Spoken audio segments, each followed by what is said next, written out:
この番組はご覧のスポンサーの提供でお送りします。Hello everybody, my name is Benjamin Wheeler, and today I have with me, yet again, because I just can't seem to get rid of the guy, we have Adam Price. Adam, how you doing? Good, Ben. You not only can you not get rid of me, but I won't leave. He won't leave, folks. You know, I had a vision. I had a vision that we would be doing this segment without Adam, but it turns out that was just a mirage, because there's no way in hell that Adam is leaving this broadcast. I can't leave for this block, unfortunately. I also can't leave ever, because this series of hidden gems is the dopest. Ben, what are we covering? We're going to be covering Mirage Block, if you folks couldn't tell from the awful little puns and hints that we have been giving you these past 20 seconds or so, which Mirage Block includes Mirage, Visions, and Weatherlight. Adam, how do we feel about Mirage Block?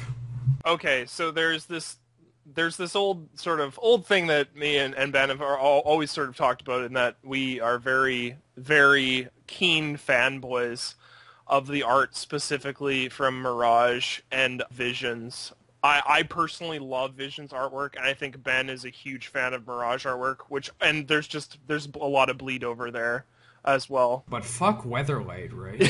No, Weatherlight had some good art too. I'm just stoked to talk about this set because there's some awesome cards in it, but there was some really, really good art in the set that we know none of these artists really are involved with Magic anymore, just because it doesn't really fit Magic's demo anymore, but God, there's some good art. Correct me if I'm wrong, and I might be pulling this fact right out of my ass, but I believe that Mirage Block was one of the first blocks to have a dedicated art director involved every step of the way, which might have led to the nice cohesive theme. Yeah, there's certainly a much more cohesive theme. Like, you started to see it a little bit in Ice Age, but like in the earlier sets, like there was no cohesive theme in terms of the art that their artists were putting out. So this is starting, and I think this is one of the first. Yeah, I don't know. This block is excellent for its art. Definitely deserves a shout out just for that. And there are some great finds in this set. Some of them are Argivian finds. 1 white instant from Weatherlight. Return target artifact or enchantment card from your graveyard to your hand. Yeah, this card is very simple. I think we touched on Reconstruction in the previous one, and this is a white version of that, except it's an instant. And you can find an enchantment. Woo! There's also a color-shifted Reconstruction from Mirrodin Block, but the find is going to fit a very similar role. You're only really playing it if you absolutely have to have this one combo piece, and you don't want to branch out into other colors in order to get it back. Is he digging up a Jade Idol? Like just a tiny Jade Idol? No, that's just one of the interns he has on his archaeological dig. He just pulled a prank on him, you know. Yeah, good card. Argivian Restoration. Another Argivian card about, bringing back these artifacts. It appears that they've unearthed this intern, and now they're just brushing off the dirt. 4 mana sorcery, you put an artifact card from your graveyard into play. This is a forgotten powerhouse of a card. It can definitely do some pretty broken things. I mean, just paying 4 mana to bring back whatever big dumb idiot they've unfortunately gotten rid of, that's pretty darn spicy, if you ask me. I don't know. Its card seems fairly strong. It does fit into that sort of reanimator sort of idea, but it goes a bit deeper than that, in that you can just get anything that they have in their graveyard or yours. No, it's your graveyard. Oh, is it target artifact from... Yeah, okay, your graveyard. My apologies. But yeah, you can just get back your staff in or whatever, Get back your staff in, get back your Mirror Battle Sphere to get even more tokens, or even kind of on that Argivian Find sense. You don't have that many tools to get back your combo pieces that have been destroyed if you've just thrown them out there willy-nilly, and this is kind of a safety net for that. Yeah, absolutely. Army Ants.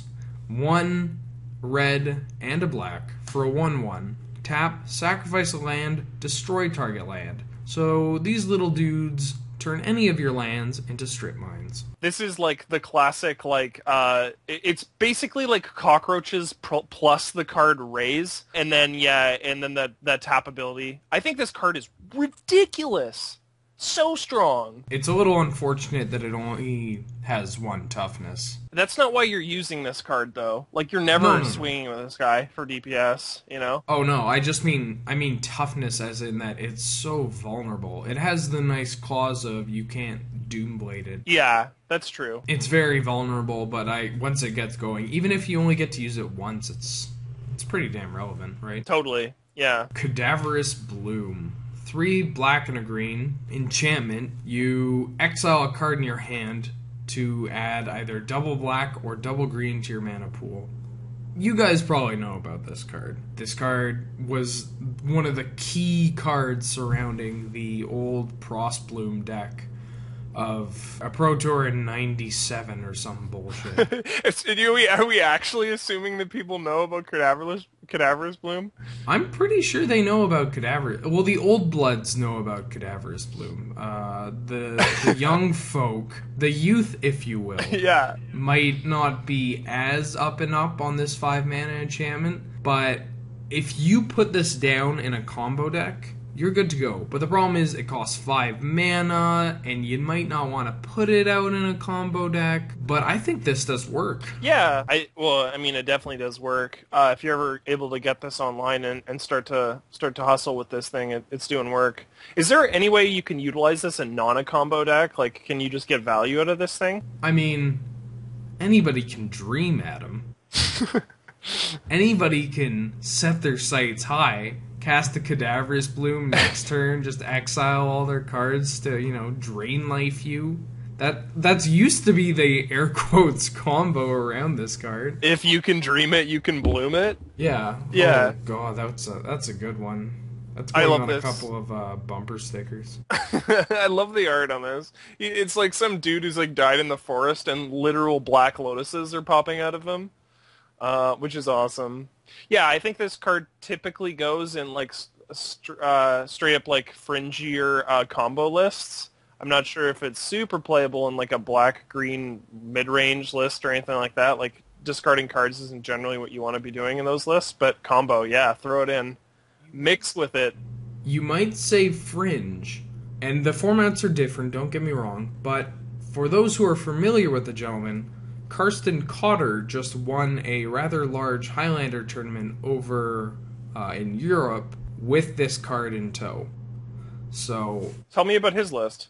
It was just a 5-color storm list that had access to Cadaverous Bloom, some of the usual storm cards that you'll see over on our side of the pond, and some other cards that we'll actually touch on as we go through our review, Adam. Sweet. Well, Cadaverous Bloom. This card is sweet. It definitely gives some insane mana value, so let's keep going. Now we have the 5-card whammy. We've got Charcoal Diamond, Fire Diamond, Marble Diamond, Moss Diamond, and oh wait for it, Sky Diamond. Now, we're grouping all these together, obviously, because they're essentially the same fucking card. You might not want to play the green one or the white one as much as you'd want to play the blue one, the black one, or the red one. But there's a real reason for actually having these on the list, because we don't think you don't know about these cards. They've seen, they've always been Commander kind of staples. They've seen printing in new Commander product, but Why do you think these cards have kind of gone a little bit under the radar, aside from maybe Chris Sutherland playing them, Adam? I don't understand that either, because I think that, so effects that give you that colored mana, like we were talking about this prior to this video, but you get cards like Cold Steel Heart, where it does enable you to choose the color, but it comes into play tapped as well, and it is functionally the same mana cost. They're slightly different, but I don't understand why these diamonds don't see play. I have put these cards in lists before and never been unimpressed with them. It's not a Mind Stone, you can't draw a card, but it's creating colored mana for you. I think they're perfectly fine. People seem to really dislike playing these cards because they come into play tapped. But really, that isn't all too relevant unless you're in a stacks variant, right?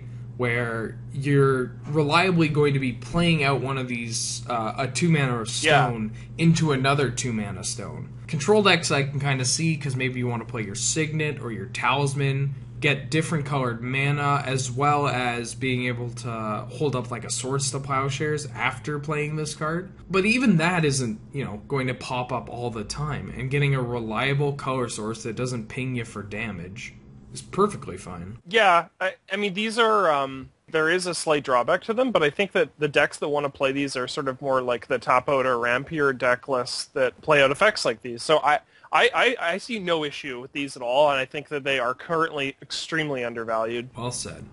Choking Sands. 1, double black, destroy target non-swamp land, not a problem. If that land is a non-basic, Choking Sands deals 2 damage to that land's controller. So this is black's version of Molten Rain. Not much to say here, right? No, this card's good. That's about it. I mean, the non-swamp thing, I mean, if they're playing like an Underground Sea or something like that, might be, obviously there's going to be some targets that you just can't hit, but no, it's not a downside at all. And then, it all additionally just does 2 damage to them. So, no, this card's ridiculous. It's another one of those 3-mana black land destruction spells that we keep mentioning because people forget that black can do this, and I think they can even do it a bit better than green. Yeah, hint, hint, hint, hint. Crypt Rats. Adam, take it away. This card is a little more in your wheelhouse than it is mine. So Crypt Rats, 2 colorless, 1 black, X. Crypt Rats deals X damage to each creature and each player. Spend only black mana this way. So 1/1. So I'm a really big fan of Crypt Rats, and the reason why is because it's a wrath that also gets you closer to winning the game. I've never swung with I have swung with a Crypt Rats when there was no board state, but it's not what you're doing with this card. This card, I think, goes really smoothly in a black mid-range list, played it in black mid-range list, and this card has won me more games than any other card I've ever played. Like, it's just so strong. Closes games, deals with board states that are, like, out of control. And if the meta is very creature-dependent or it has, like, a lot of creatures in it, Crypt Rats just stone cold gets them dead. This card is insane. Run it in any black mid-range list. Always, never cut it. It's ridiculous. It's that Stone Cold Creamery classic. That's the one. Yeah, the Stone Cold Creamery classic. Yeah, not much you can say onto that. It's powerful. Yeah. It's a really powerful effect, actually. Yeah, reciprocal, but it never matters. It's one of those things where, like, I guess if you're playing it out on 3, you cross your fingers that they don't deal with it, but if they don't deal with it, oh boy, it's going to deal with them. Oh yeah, real quick. Real fucking quick. Desolation. 1 double black enchantment. At the end of each turn, each player who tapped a land for mana during that turn sacrifices a land. And if a Plains is sacrificed this way, Desolation deals 2 damage to that Plains controller, baby. Get wrecked, white players. Things I say every tournament. No. This card's wicked. This card's super sick. It's obviously, it's a Staxy card. It's like a Poxy card. I haven't seen this card, actually. I haven't seen this card pop up, but it's a fucking pain in the ass to play with this card. Yeah, so when we did our first episode, we were talking about Mana Vortex, and Mana Vortex has a similar end outcome to Desolation, but Desolation is really strong. It's also in colors that can sort of utilize that effect well. Can we just stop to talk about the art? I love the art on this card. It's a bunch of bones in a field with, like, the sky, and it's on fire.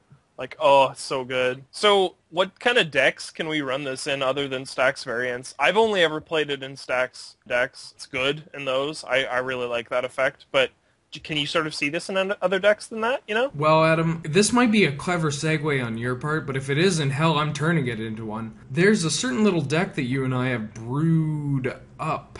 And that is, what do we want to call it? I called it Darkness on the Edge of Value Town, a pox story. Yeah, we'll go with that because that one's actually just long and ridiculous. That's generally my criteria for deck names. That's also usually your criteria for how you want a game to go about when you're playing Magic. Long, ridiculous, and dark. Plenty of Bruce Springsteen references. Yeah. No, but so like in a symmetric, do I want to call it symmetrical attrition? Like it's not a prison deck, but you're playing smallpox effects, you're playing hand attack, you have the lovely anti-synergy of land destruction and hand attack, but ultimately you're just trying to say fuck you to your opponent, but you can't really express yourself in the way you wanna, so you're just shoving all your feelings onto them, and then you got that. And I think Desolation fits in that. It's not specifically a stacks list, because you're not looking to close out the game with either a Worm Coil engine or wildfire them out or... Yeah, or your Gideon or something like that. Yeah, no, totally. Your main win cons are usually just Tilt or the Rack. And Desolation, I mean, I think the one thing about land destruction or losing one's lands is that's generally viewed to be something that's very tilting, you know, and Desolation, put it in your tilt lists. Maybe that's where this goes. Tilt lists? Tilt lists. The new archetype tilt lists? Yeah, tilt lists. Yeah, we're bridging the gap between, prison and tilt. Just tilt. I mean, prison is tilt for most people. Yeah. Dream Tides. 2 and 2 blue. Enchantment. Creatures do not untap during the controller's untap step. But each non-green creature's controller can pay an additional 2 during his upkeep to untap that creature. So it's basically green creatures don't untap. Everybody else doesn't untap unless they pay 2. I fucking love this card. This card is like an auto-include for me in any heavy, like not even heavy blue. Just like if you're considering playing a certain amount of blue in your stacks list, why aren't you fucking playing this card? Oh my god, yeah. No, this card, and it runs out with, Propaganda so insanely well. Like, dude, I think we talked about, like, enough blue cards that we could make this just a ridiculous list already. Yep, the red, blue, white, fuck you. I mean... Yeah. This card is very strong. Green creatures rule the format, and this card says, I'm sorry, but you can only have one. And then follow up with like a fairly strong effect that, I mean, it costs them mana, which is the very point of a tax list. And once again, just like virtually the most badass art ever. This person's just shows up on the side of an island and then just like, how did I get here? Is this even real? It's gonna take me 2 mana at least to get out of here, man. I don't know if I got the mana available to get out of here. Yeah. Also, fun fact, never thought I'd hear the words green creatures rule the format when referring to an eternal format, but that's the beauty of Highlander. It does. They do. Yeah. No, they totally do. Yeah, you run green if you're running a deck. Green, it's always the green is the thing if you want to win the game with creatures. I think. Like, I mean, we're talking about so many deck lists that run green, Bug, Naya, like everything. Everybody runs green, man. My grandmother's been running green, and she's 80. 80 for Christ's sakes. I say. Well, you know, Adam. Much like the tide, it's come in, and now it's time for it to go out. As we segue into Equipoise. Adam, this is a humdinger of a danger. Can you read me Equipoise? Yeah. All right, let's pull it up on the... Equipoise? Have I been saying... Equipoise? No, I like Equipoise. Let's do the whole... my god, this is a smoking list of some Oracle text here. All right, Equipoise. 2 colorless, 1 white. It's an enchantment. It says... at the beginning of your upkeep, for each land target player controls in excess of the number you control, choose a land he or she controls, then the chosen permanent phases out. Repeat this process for artifacts and creatures. Now, Ben, what card does this similar effect that we know of? Oh, God. Putting me on the spot here, it kind of feels like Balance? Yes! Ding, ding, ding, ding. We're gonna have a sound effect for that. Yeah, this is Ben in post, and no, we ain't. This card's ridiculous. Phasing is a really cool mechanic. One does not see in Highlander ever, but it will be soon, thanks to Equipoise. This card, I've been aware of this card, but it really popped up when there's a gentleman by the name of Fat Pow who plays a stasis list in Legacy. And this isn't your grandma's stasis list. This isn't your, Howling Mine, Despotic Scepter stasis list. This is green, white, blue, stasis plus Quirion Ranger effects. I am getting way too turned up just talking about it, and we'll touch on it very soon, because that's certainly a deck that's near and dear to my heart. And that man dragged Equipoise with him into the briny depths of Magic Online and 4-0'd daily after. I think he only won 2, but it did work, and this card does work in the specific list. Yeah, I think for also worthy of noting, in my experience, enchantments at 3 mana are very, very strong. Like, at 4, they start to be like, okay, I can't play another spell this turn, or alternatively, like, it's a lot more competitive CMC for that slot, because you're competing with things like the Abyss or something like that, or Moat. But Equipoise is really strong. I like the fact that it, obviously it's not completely the same as Balance, because it does nothing to their hand. But it does do something with their artifacts, and you'll have artifacts playing a list like this.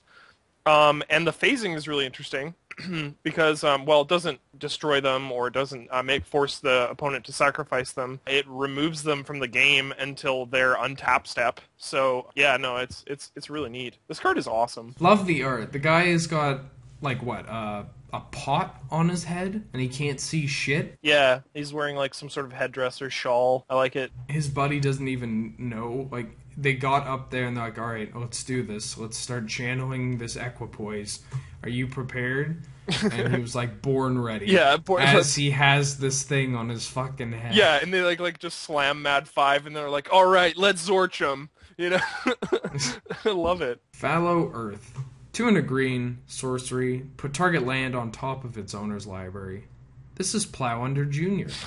Everybody say hello to Plowunder Jr. Plowunder? Yeah, simple. It's another 3-mana LD spell. It doesn't destroy the land, but it might as well. This is the great... I mean, obviously, you rather have Plowunder, but this is the classic, you blow up one of their lands, they're already behind, and then you play this. And then you're not blowing up the land, but you're setting them back even more. This card can end up just being a time walk in a way. Yeah, this is the get of green, for sure. It kind of, to me, this kind of, we're going to be talking about that card later, so maybe I'm not going to segue into that. But Fallow Earth, obviously that Plowunder effect while using land destruction is really insane. This goes in one of those lists in spades, for sure. And following this card, we have Fallow Wurm. I paid 2 and a green for a 4/4. Oh, full body groan.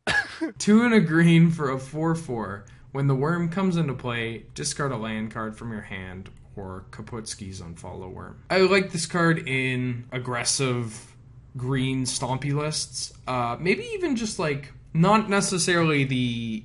Well, I do like it in the Ancient Tomb into this guy lists, but I also like the mana dorks into this guy, because you don't want to have that many lands. It's kind of in that weird... This is going to seem like a bit of a stretch of a comparison, but it's like when you're playing Mox Diamond in lists like White Weenie, you don't necessarily want it, because for those kind of lists, you want to have... at least 2 lands in your hand, and maybe 3. But if you have 2 lands plus Mox Diamond, you're going to need another land to continue playing that. So that's 4 cards you're dedicating to your mana instead of 3 spells, as opposed to 3 lands and 4 spells. And sure, you might get them out quicker, but it's not as if White Weenie is lacking in 1-drops to play. So that's where it becomes a bit of a problem. But with the Worm, if you've hit 3 mana in these kind of decks, or even 4, Ancient you know, Tomb. Ancient Tomb. This is yeah, an Ancient Tomb. you got Ancient Tomb. You've done your job already. You've played your idiot. You don't need that land. And because it's a 3-drop, you're not, you know, worrying about getting it out on turn 1. So you at least have another turn to, like, get into a land to be like, oh, well, whatever, fuck it. Run with Yavi Maya Ants for that. Adam will give you $100. No. Just kidding, Adam. I definitely won't add something in post. Not again! Hi, I'm at a price, and if you cast Fallow Wurm into Yavi Maya Ants, I'll give you 100... Hello, Benjamin Wheeler speaking. How may I help you? I've come undone! But, we're done with that card. And now we're on to Fledgling Djinn and Skulking Ghost. And while they're separated by the alphabet, these two little buddies are brought together by their love of dealing 2 damage with flying. So, the Djinn costs 2, it's a 2-2 with flying. At the beginning of your upkeep, it pings you. The Skulking Ghost is a 2-1 for 2 with flying. And if it's targeted with a spell or ability, the ghost dies. That's an odd word to say, or an odd phrase to say, but it's already been said, it's already been up on the internet, we're already doing this live. If people didn't know, we do all these shows live. The editing is just Kiefer running around on a soundboard trying to synchronize everything as smoothly as possible. Man, I just want to point out that Ben's segues have been on point, for sure. So I didn't know about Fledgling Djinn before Ben told me it, and I would run this in any Suicide Blacklist till the end of time because this card is ridiculous. Evasion, Carnophage for 1 more mana. Like, for 1 more mana, you get Evasion on your Carnophage. This card is ridiculous. Does so much damage. Gets in for huge points of their life. I love this card. And to touch on Skulking Ghost, too, this is an effect that a lot of people are going to get deterred from. Because, oh no, it's the target. I don't want to lose my ghost. It has 1 toughness. Even if it had 2, it's probably dying no matter what targeted it. Sure, you can get them with a pump spell or like an unsummon, but if those decks that are playing those cards are, you know, pretty rare for starters, and if they're using those effects to get rid of your 2-mana flyer, like, fuck them. They shouldn't have done that in the first place. I think the whole thing about creatures with evasion with relatively high relatively high power to their CMC. If it says that on it, like generally when this thing is going to be the target of a spell or ability, that spell or ability is going to kill it or exile it anyway. So, and honestly, if they're going to bounce this, maybe this is something you'd actually rather have in your graveyard anyway. No, I just think that Skulking Ghost is really strong, and that effect doesn't matter. It's actually not even a drawback, really. It's just like Actually, that's a good point in that, yeah, it's a non-issue, but even if it comes up, you know, Black has received gifts like Tassiger and Gurmag Angler, and Sultai Scavenger, please somebody play that card, to, you know, make it not feel as bad when you get your guys blown up, you know. I think there's a spot for these guys in variations on Sui Black because there are so many 1-mana and 2-mana creatures with fear or unblockable flying in those colors, or you just put these guys alongside blue and play black-blue skies, which was an archetype that I had seen pop up in Eurolander. We've had people play variations with more of a tribal theme in Viclander, Canadian Highlander, if you will. Like these cards. Not much to say really beyond that because they're pretty bread and butter. I really think that there's a like mini blue-black evasion list that runs like the maximum it runs is 3 CMC and just runs a whole bunch of equipment and stuff like that and interruption, and I think that deck list is super real, and you want to run Skulking Ghost and you want to run Fledgling Djinn. Anyway, yeah, those cards are good. Play them. We've overstayed our welcome with these cards, so I'm going to skulk on over to Forsaken Wastes before we... Oh, these transitions! Good thing I won't fuck up any of them. Just wanted to have that silence there. Forsaken... What the hell? All right, Forsaken Wastes. 2 and a black. Shout-out edition. Gonna have to find a new air horn clip to make this extra. It's an enchant world, which is one that we haven't seen for quite some... I don't think we've covered an enchant world yet. Yeah, we haven't. I think all the enchant worlds are... Have we passed all them? I think most of them came out in Legends. Pretty sure this is the, end of enchant worlds. This is where they stopped doing them. And all of them are well-known enough in Highlander to not cover. So, Forsaken Waste, here's the first relatively unknown Forsaken world we're covering. Players cannot gain life, so that's... pretty good ability to have if you're an aggressive deck. During each player's upkeep, that player loses 1 life. Well, Adam, if you're an aggressive deck, I guess you don't mind you losing as much life as long as they're losing life. Yeah. And if Forsaken Waste is the target of a successfully cast spell, that spell's caster loses 5 life. I imagine that's being changed. I hope that's being changed. But basically, if you target it with a spell, they lose 5 life. So you're not going to want to get rid of this, hopefully. If this ends up killing you, live by the sword, die by the sword.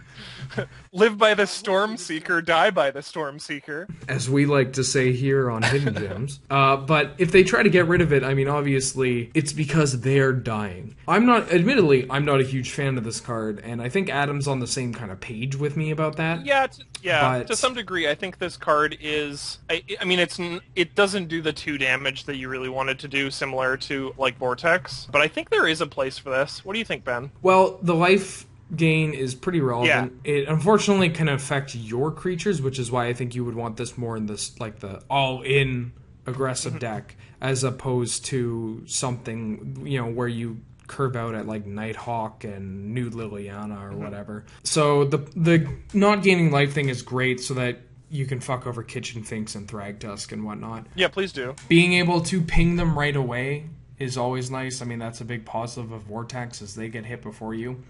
And the fact that they can't really remove it except for abilities or something like Oblivion Ring is also a nice touch. I'm not super keen on this, but there's a time and a place for it, certainly. Yeah, if the format is being ruled by life gain, then yeah, Forsaken Waste. And if you're already running maybe a Rakdos aggro list or a black aggro list or something like that, slide Forsaken Waste in and let us know what you think. And shoutouts to Alex Stacy, super shoutouts, because he was the one that recommended us touch on this card. And don't worry, Alex, you'll be getting an air horn.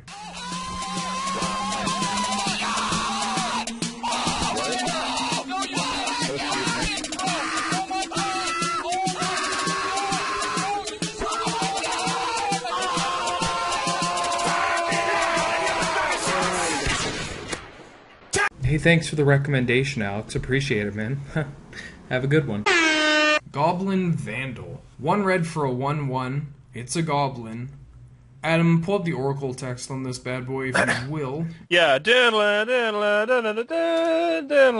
Okay.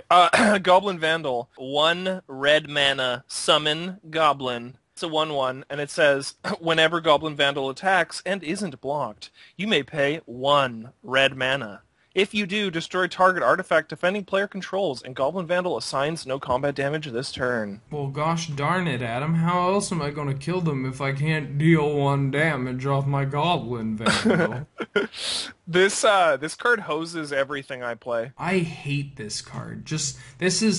And this card has seen play, don't get me wrong. It's definitely popped up in a lot of Goblin lists. But when I've been playing stacks, when my opponent, I think everything's all hunky-dory, I've got the Ancient Tomb into Mana Rock hand, I'm going to stones them out of the game, and they just go Mountain Goblin Vandal, my day is ruined. My ice cream melts instantly. Yeah, that actually might be just a turn 1 scoop. My pants rip. There is just a variety of things, awful things that happen when this guy cracks in. Mountain Goblin Vandal, go. Oh! They might as well just be saying, Mountain Goblin Vandal, go fuck yourself. Yeah. No, I think this card is very strong. It's very strong against Ben and I because we value our colorless artifacts. But it's just strong. It's a goblin, so you run it in every goblin list. And I'm pretty sure every goblin player currently is also running Goblin Vandal. I could be wrong about that, though.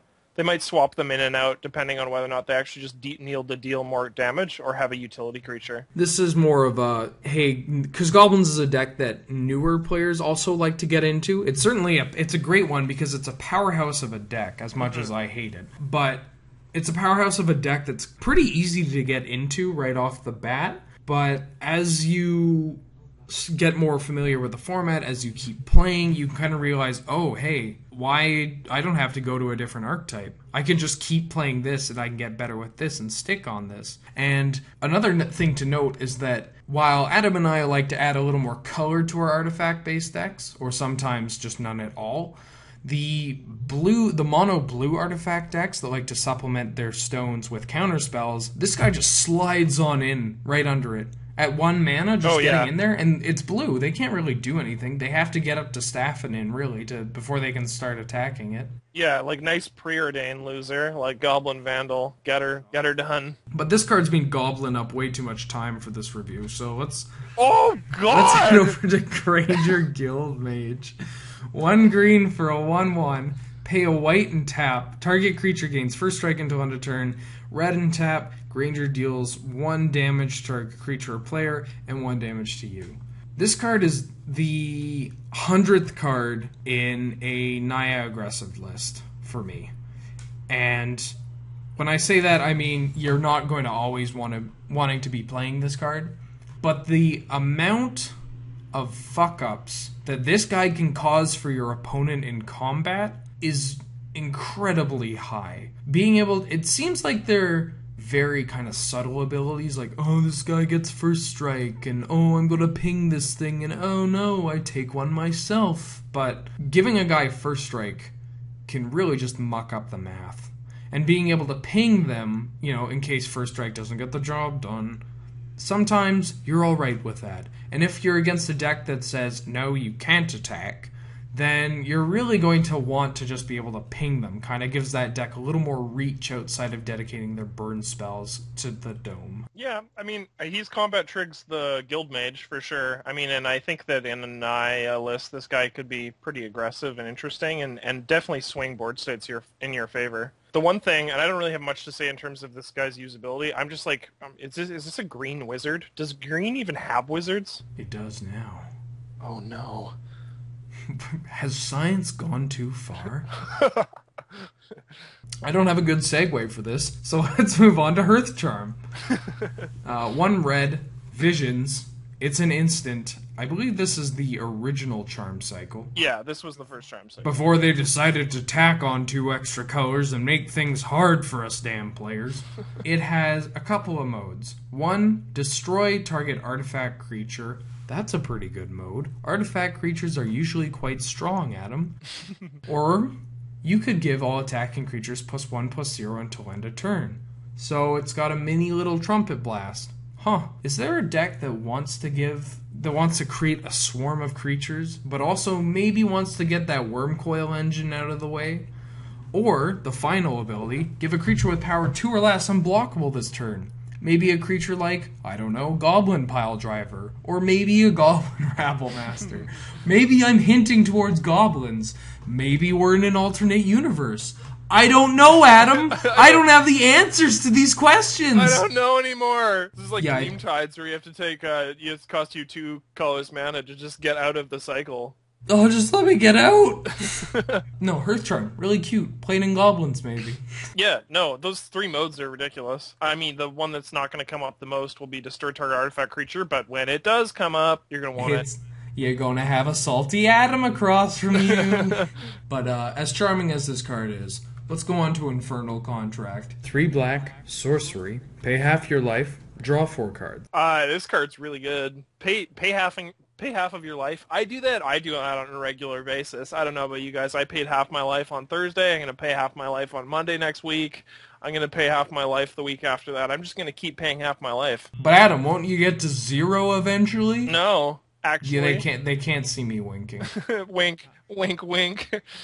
That's a math joke for all you intellectuals out there. So Infernal Contract, really, like, this deck, I think this goes in, I mean, we brewed with this, and it was actually simply one of the best cards in that brew when we built Mono Black Storm. Mono Black High Tide. Yeah, Mono Black High Tide. This goes in that one. And then I think otherwise than that, I mean, I can see this in aggressive lists as well. For sure. Yeah, that's pretty spicy. I mean, that's a lot of fucking cards. And if you're this is another one of those cards where if you're stuck on, like, if you really want to play your mono black list and you're in a meta full of mono blue artifact lists or like slow down there son control lists, then slapping this one and the portal counterpart are something you definitely want to at least consider. Yeah, no, this card is strong. Drawing 4 cards is strong, and losing half your life, that doesn't matter. Your life doesn't matter. Get rid of it. Remember, kids, life doesn't matter. Kaervek's Spite. I'm so glad you included this. Looking at this mana cost, I feel like I should just let you talk about this one. Sure. 3 black mana, otherwise known as the best CMC in the game. It is an instant. That's from Visions. Wait, hold up. The best CMC in the game? I always thought that was the young Connor McCleary. Oh! Bow, bow, bow, bow. It says, as an additional cost to cast Kaervek's Spite, sacrifice all permanents you control. That's not a big deal. I discard your hand. That's also not really that big of a deal. And it says target player loses 5 life. Eat your fucking heart out, red players, because we're getting 5 damage for 3 mana. Boosh. No, this card is very, very risky. I think there is a time and a place for this card. I think Derek was running this in his Relentless Rats list, and and he has, like, on the back of his card, he's got Souls Harvested, : with the number on it, because this is, like, deals the final 5 or whatever. No, this card's really all in. It probably goes in aggressive lists only. And even then, you have to be very confident that they're not countering your spells. But 5 damage ain't nothing to laugh at. If someone can brew some weird fucked up combo where you cast Kaervek's Spite and you have something O-ringed under it. Oh my god, but yeah. That's not even good because they still have all your shit. They still have all their shit and you know what, forget about it. Forget about it. But I'm not going to forget about this card after learning about it only recently, and I can't believe I didn't dig deep enough to find this. Lure of Prey.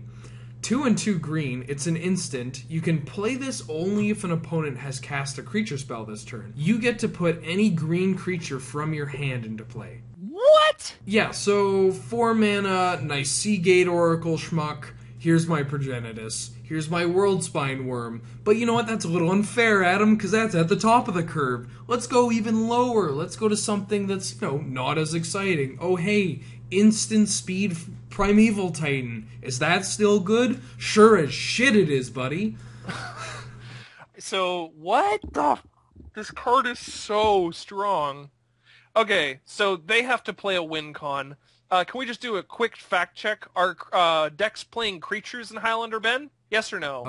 Last time I checked, creatures are a type of permanent. Last time I checked, they have win cons. It doesn't. Well, that's the beautiful part. It doesn't even have to be a win con. It could just be, the innocent, well, it's that time of day. Maybe play out this Seagate Oracle, maybe a Wood Elves or 2. Have a little nip, and then nope. Here you go. No, so you get this is really strong. I have never seen this card, but I feel like it goes in a whole bunch of lists already.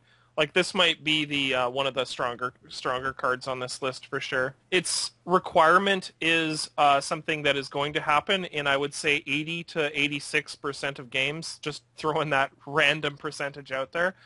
No, we crunched the numbers. Yeah, we crunched the numbers on this one.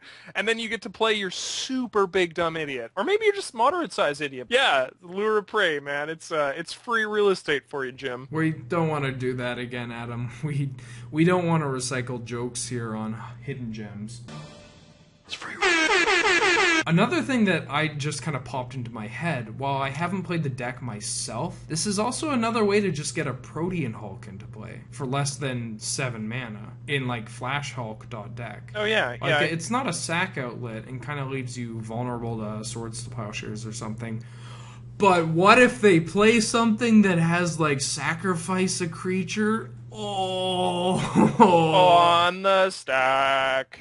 Yeah. Although I don't know how often they'd be doing that against Flash Hulk, but hey, I don't know what that deck plays. But Flash Hulk players, tell me whether or not you've considered this card. Yeah, this card is very strong, and I can't believe this is a card we haven't seen before. I pray that somebody plays this. Merfolk Traders, ladies and gentlemen. 1 in a blue for a 1/2. When the Traders comes into play, you draw a card and you discard a card. This is as simple as it gets as far as Magic goes. Well, that's not true, but it's incredibly basic. Mm-hmm. Yeah, this card... Okay, so in terms of traders in reanimation, I don't like the ones that require you to...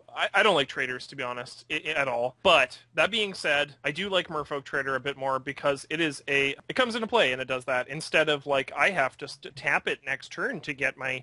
Or, you know, I have to attack next turn with my Looter Ilk or whatever. But no, this card just does it right away.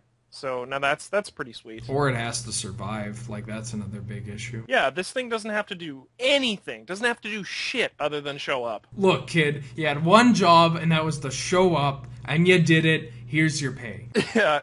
When I look at this card and the variants of it, because I think there are about 3 other at this mana cost that do the same thing. I think more about World Gorger than straight up reanimate a fatty, because it gets the World Gorger into the bin, and when you're comboing off, it lets you to continuously draw until you find whatever your win con may be. Mm-hmm. Yeah, sure. So that's a positive to me. And, you know, not everybody has Woo Spy at their disposal. Woo Spy, now an $11 card. You know, it's not the best card, so I'd be willing to trade this in for something like Miser's Cage or Pauper's Cage. Oh, God. Oh... These transitions are killing me! They both cost 3 mana, so we're including them together, and they both have very similar effects. So Miser's Cage, at the end of target opponent's upkeep, if that player has 5 or more cards in their hand, the cage deals 2 damage to them. Pauper's Cage, at the end of target player's upkeep, or target opponent's upkeep, if that player has 2 or fewer cards in their hand, the cage deals 2 to them. So we're really just including this because we believe that there is, for Miser's Cage, an Owling Mine deck in the format, or an Owling Mine Stasis deck in the format. Mm-hmm. And for Pauper's Cage, well, we already know that there's Racks on Racks on Racks dog deck, that there's already Darkness at the Edge of Value Town. This is just another version of the Rack and Black Vice. Ultimately not as good, but you're looking to get as many of those effects as possible, so they're necessary. I think that their Miser's Cage and Pauper's Cage and these type effects provide a wealth of room for brewing. And I think that's pretty much the number one reason why we're including them, is just because brew with these guys. This is a sweet effect, or they are sweet effects rather. And there's lots of room for stuff to be created with cards like these. And we here at Highlander Hidden Gems always condone mising, even if it ends up putting you in a cage. Orcish Settlers, Orcish Gothic, whatever you want to call it. The Orcish Gothic, yeah. 2 mana 1/1, Orcs. Maybe they have the Farmer subtype now, I don't know. I don't even know if that's a subtype. If it isn't, get on it, Wizards. We're waiting for that farming block. Pete Venter's classic. Capitalize on the whole Farmville housewife crate. This joke is 5 years too late. Too late. Oh, I'm not going to edit that out. It has double X and red. Tap, sacrifice the settlers, destroy X target lands. That's a lot of lands. Yep, it doesn't care about non-basics. It just cares that your opponents have lands. And if they're playing spells, they have lands. So in a lowdown, like in a deck that has a pretty small curve, you essentially pay Stone Rain mana, tap it, sacrifice it, and then Stone Rain something. It acts kind of like an Arc of Blight. I like this in green-red lists that are like all constantly running ramp and like put in like they're running their cultivates and whatever. In which case, this actually provides like a lot of room to just constantly dick over your opponent. I want to see this guy in some weird fucking LD deck that's like Naya, that has Prismatic Omen and Ameria going on, and you just keep getting back the settlers that keep fucking them over, or just like Revel-arcing this guy back is kind of cute. Oh my god, yeah. Yeah, I think there's a lot of stuff you can do with Orcish Settlers. Like I said, I want to see it in a list with green. Ben wants to see it in Naya. Let's just see this guy somewhere, please. I mean, I'd like seeing him in mono red too. The mono red Blood Moon Ancient Tomb, like the transplant of Painter's Stone from Legacy to Highlander. Yeah, definitely. You need more cards, and maybe Orcish Settlers makes a cut. Also, yeah, back to your Pete Ventures shout out. Oh yeah, this art is great. I mean, it's so funny. It's that nice touch of humor that we get occasionally. And I didn't know orcs were that rich. Yeah, that guy's... I guess if you're a farmer, right? Yeah, working on the fields all day. Does he have, like, a thing of toast in his... Burnt toast. Peace Talks. Oh boy. 2 mana. During this turn and the next one, players cannot attack, and they cannot play spells or abilities that target a player.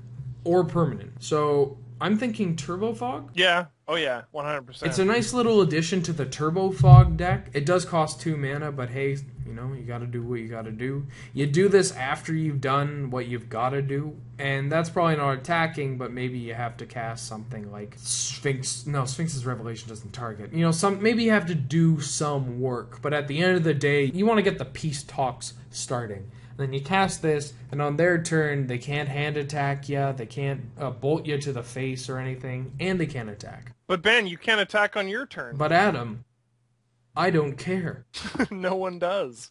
Yeah, no, Peace Talks is cool. It's kind of just like it's like a fog. Well, it's not a fog. It's like it's a similar to that effect though, where they can attack, but they also just they can't really interact with you on their turn either. So they kind of just like draw a card, play a land, and pass the turn. I like this card. Keeping up with talking about peace, Peacekeeper. Woo! 2 and a white, 1/1. That doesn't matter. I've always wondered why this card had power, because its ability is creatures cannot attack.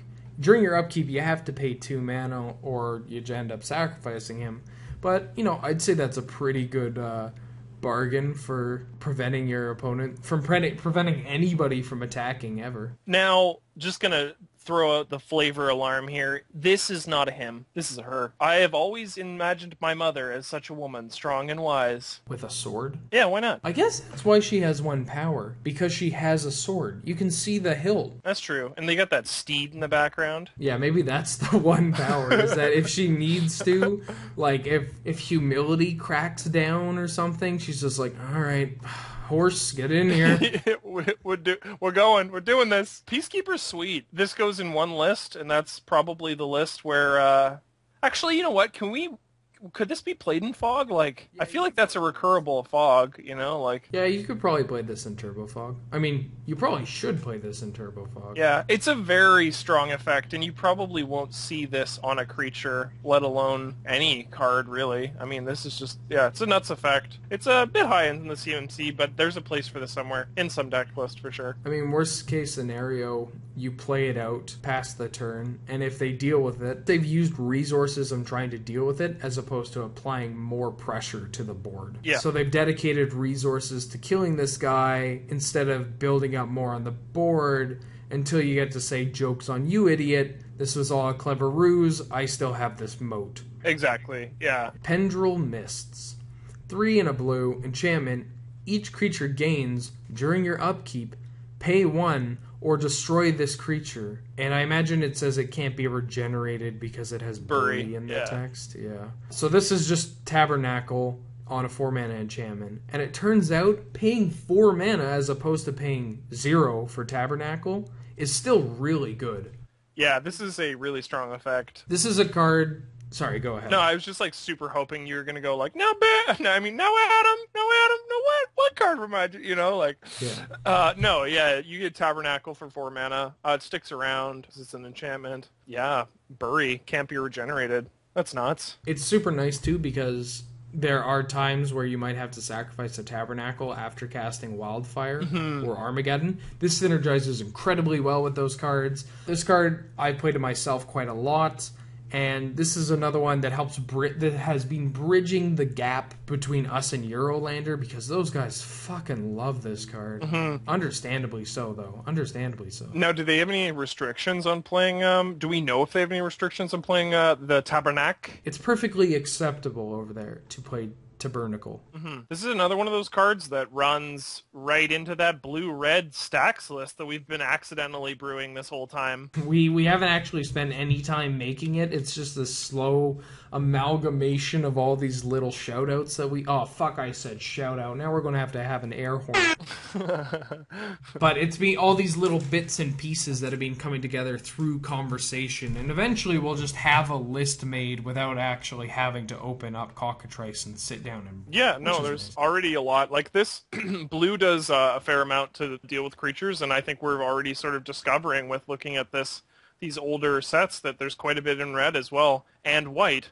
So we have this weird, like, list that's just coming together. But yeah, Pendrell Mists is insanely strong. This has seen a bit of play in Highlander, but not enough. And the Abyss. Let's not forget about the Abyss. Never. Like, maybe you can just throw that one in there too. Just for the ultimate. No, you're never doing anything with creatures. Don't even think about it. Don't even think about it. Don't even get out of your seat. Phyrexian Furnace, aka the most boring card on this list. It's a 1-mana artifact that you tap to remove the bottom card of target player's graveyard from the game, or pay 1 and sacrifice the furnace, remove target card in any graveyard from the game, and draw a card. And folks, this isn't just for eggs. This is for all those players that don't have the black for Nile Spellbomb, don't want to goozle themselves with Relica Progenitus, and think, well, might as well play the Scrabbling Clause. This is just a better Scrabbling Clause, because they don't get a choice. With Clause, they could say, well, I'm just going to get rid of this land. I don't have anything for this land. Maybe I'll keep this Brainstorm for a Snapcaster Mage. Or, maybe keep this with the Eternal Witness. But the Furnace,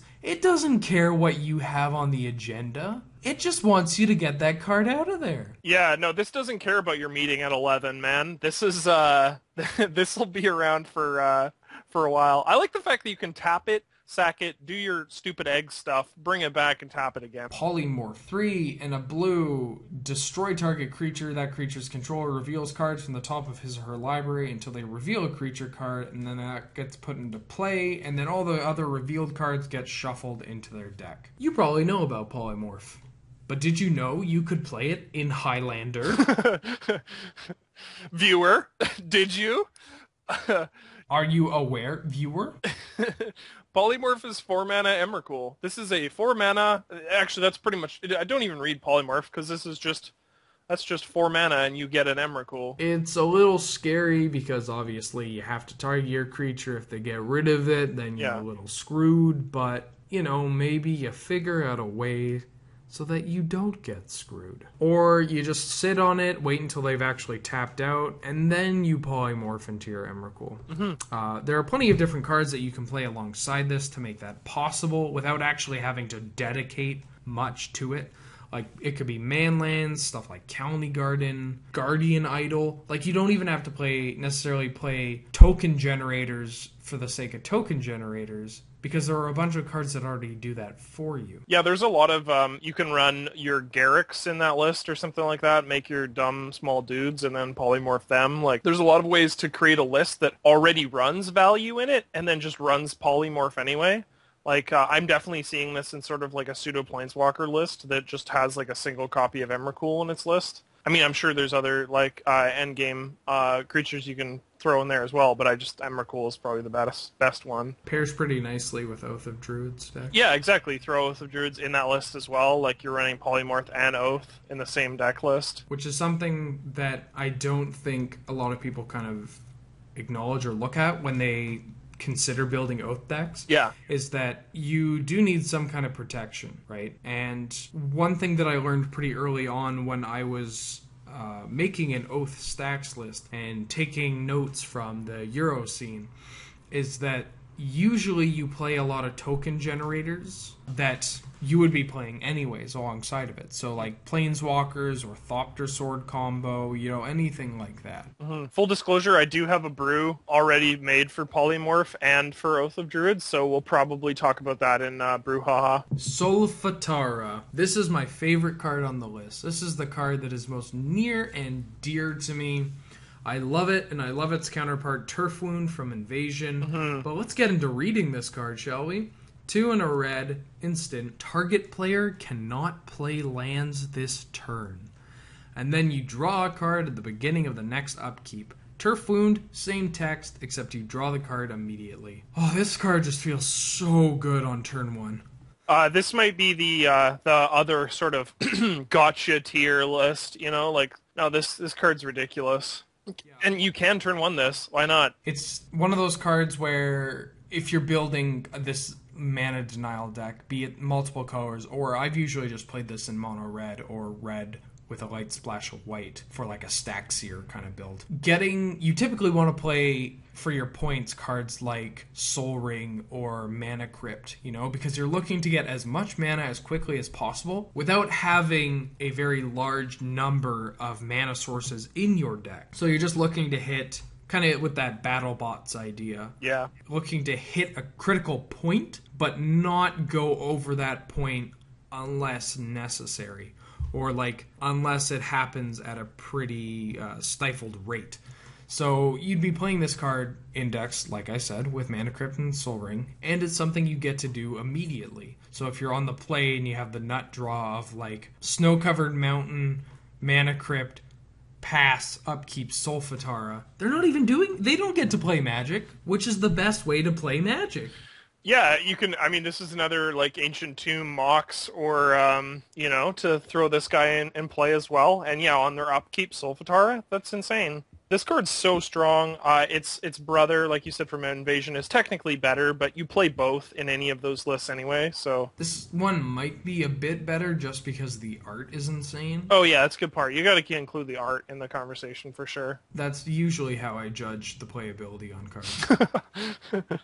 Squandered Resources. Enchantment, sacrifice a land, add to your mana pool any 1 mana of any type that the sacrificed land could produce. So you probably know about this card already. It was featured alongside Cadaverous Bloom in the Frostbloom deck. There have been other combo lists across time that have played this. It's seen play in an old extended deck that played an Odyssey rare called Balancing Act, which is essentially just like a 4-mana balance. This card's a classic, and I think this card is really good in Storm lists, and definitely underappreciated. The only thing that's really holding it back is its mana cost, having to have green, but if you're playing the 5-color list, that's not a big deal. No, and in any of those lists, once you've used your lands, you're done with them. So I think that, and you're going off that turn. So Squandered Resources gives you a pretty insane mechanic. It's very much like, what's the rain, the 1 mana black Rain of Filth. Yeah, Rain of Filth. This is just basically a Rain of Filth that provides any color. Really nuts, and like you said, goes in Storm. And it's nice that, again, you said that you're not using your lands, but there are occurrences, and it happens quite often actually, where you'll have a Squandered Resources or Rain of Filth, and you cast Yogwill, and you get to replay your land. Yeah, you get another 2 mana out of it. Yeah, sure. Good card, powerful card. It knows what it wants to do, though. But we've squandered enough time on that. Steel Golem. Oh, God. Look at that art. Secret agent, man. There's a golem who leads a life of danger. He's the only one. You can't play any. He's 007, man. He does all of his missions alone. Look at those smoking pistol hands, though. Job done. You love this card. I really do. 3 mana 3/4 artifact creature. You can cast it off Mishra's Workshop. You can't play any artifact creature, or you just can't play creatures. I like that it says summon or artifact creature spells in the original text. But no, you just can't play any creatures, but that's fine. If you're playing it in this guy, you play it along Ironfoot. I like to play this in my brew of BattleBots because maybe you can't go this guy into Juggernaut and that sucks, but if you go this guy into Grafted Wargear, it sucks for them. Having that big ass and being able to just slam this guy off Workshop, just really makes me happy. Yeah, you don't always have to play him turn 1, too. You can play him turn 2 after you've already slammed down your stupid Phyrexian Ironfoot or some other big dumb goober. And then, and then you're rocking the doubles. No, this guy's ridiculously strong. He's definitely very case scenario, and it goes in a lower CMC list, but holy smokes. Steel Golem. Oh, did you just make a smoke pun based off of the artwork? You know I did, Ben! Hey! Hey, Adam and I will be touring all throughout 2016. You can buy your tickets at www.gofuckyourselves. No, we're just kidding. We love you, folks. Please don't unsubscribe. Summer Bloom. Adam, this card doesn't seem like it should be on this list, but let's recount a recent goozling that you and I took part in. Alright, let's recount the goozling. So I was on my Allurin recycle list, and Ben, you were playing the Bloom list. Which, how does tell everybody how the Bloom list, because the Bloom list is actually pretty sick. So for those that are familiar with Amulet Bloom combo in Modern, you can do it in Highlander, and it's a lot of fun, and it's really fucking goofy. But you still have the turn... Well, you actually have a turn 1 win with this deck. Like, just straight up, you can kill them on turn 1 if you have the right assortment of cards. Mm-hmm. And it's only about 4 cards or 5 cards. That won't happen very often, but basically it's based around landfall triggers, gaining infinite life, killing them with a double striking 10-6 Primeval Titan. You know, all the greatest hits. But go on, what happened to you, Adam?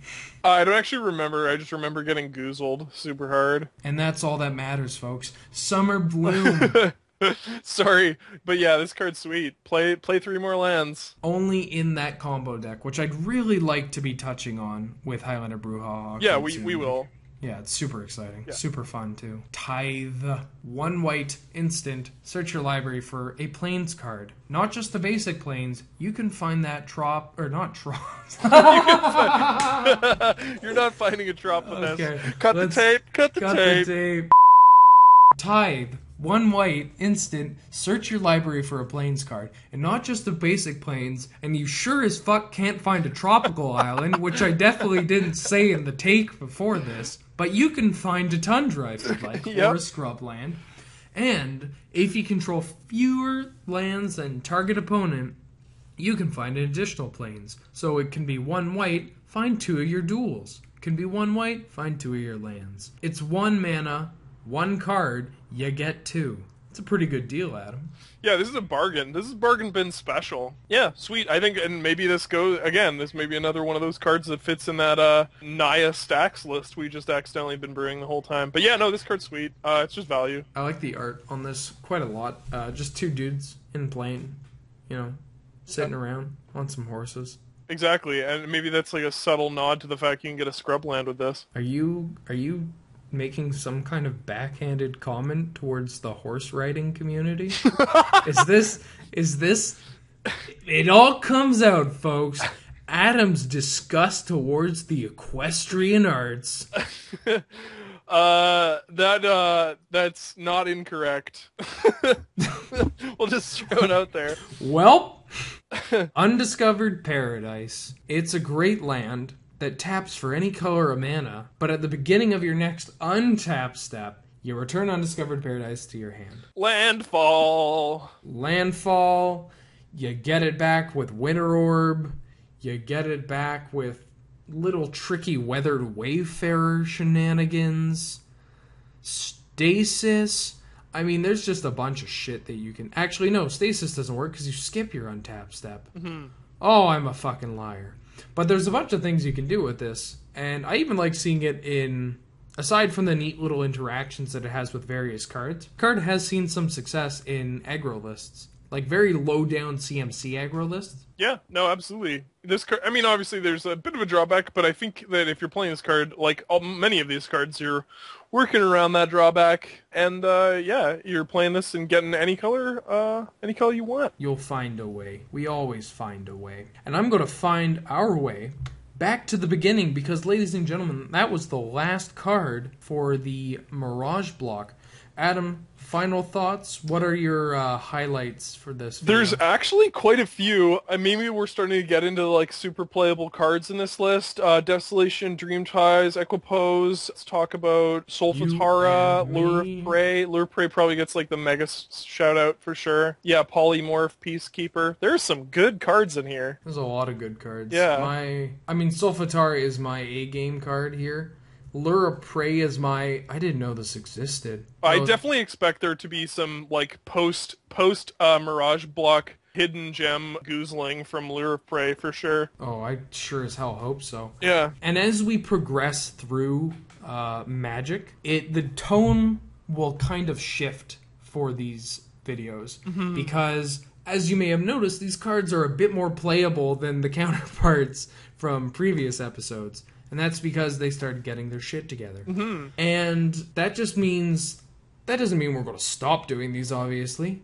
But it just means that we're going to be presenting more cards, I think, that need more respect. Or that deserve more presence within the format. Yeah. You might know what they are, but do you really know who they are? Who knows who they are? I'm really excited for the next set as well. I'm a big fan of Tempest. Mirage was rad. It's definitely our favorite for art, but the Tempest Stronghold and Exodus has some extremely cool cards in it as well. The cards are ridiculously good. The art also pretty good, and the art pairs in with the insane storytelling.